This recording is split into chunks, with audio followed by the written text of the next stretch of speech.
تنگی کے لیے گیا،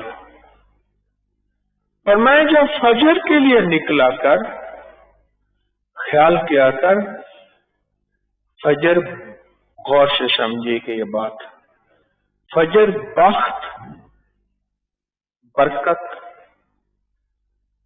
کا وقت ہوتا ہے، فجر بخت اور برکت کا وقت ہوتا ہے۔ اس وقت اس سے کوئی تیرا بخت اور برکت چھینے گا، حفاظت کیا کر۔ اس نے کہا کون چھینے گا؟ انہوں نے کہا جناتی شیطانی چیزیں تو اس سے تیرا بخت اور برکت چھینے گی۔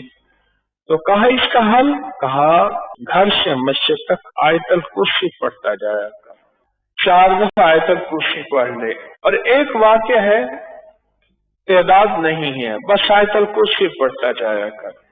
مسجد سے گھر تک تیرا بخت اور برکت کو چیز چھینے گی۔ کیوں؟ فجر کا وقت بخت اور برکت کے لیے ہے، این بخت اور برکت کے لیے فجر کا وقت ہے۔ دنیا کا خوش قسمت انسان ہے جس کو فجر کا وقت بخت اور برکت کے لیے مل جائے، بدقسمت ہوگا جس سے فجر کا وقت بخت اور برکت کے لیے اس سے بخت اور برکت چھن جائے۔ ایسے گیا، فرمایا کہ میں جب چلتا تھا اس سے پہلے احساس نہیں ہوا، جب میں چلا اور آیت الکرسی پڑھنے لگا، بعض اللہ کے ایسے بندے ہوتے ہیں جو صاحب نظر ہوتے ہیں، صاحب نگاہ ہوتے ہیں۔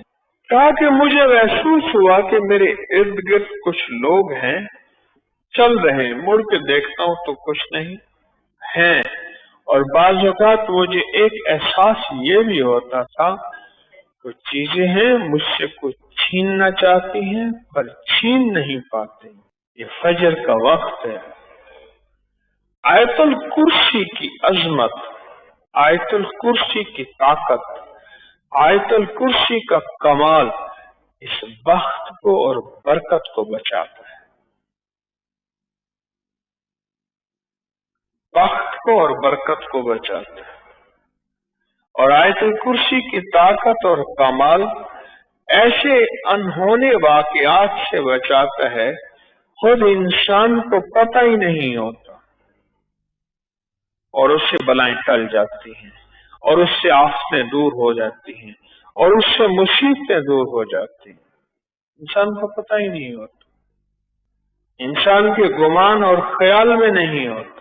آیت الکرسی امن نہیں ہے صرف اس میں، آیت الکرسی اس میں اعظم ہے، ضرورتوں کا علاج ہے، مشکلوں کا علاج ہے، جادو کا علاج ہے، جنات کا علاج ہے، سفلی چیزوں کا علاج ہے۔ اچھا، آیت الکرسی میں ایک چیز ہے حاجتوں کے لیے ہے،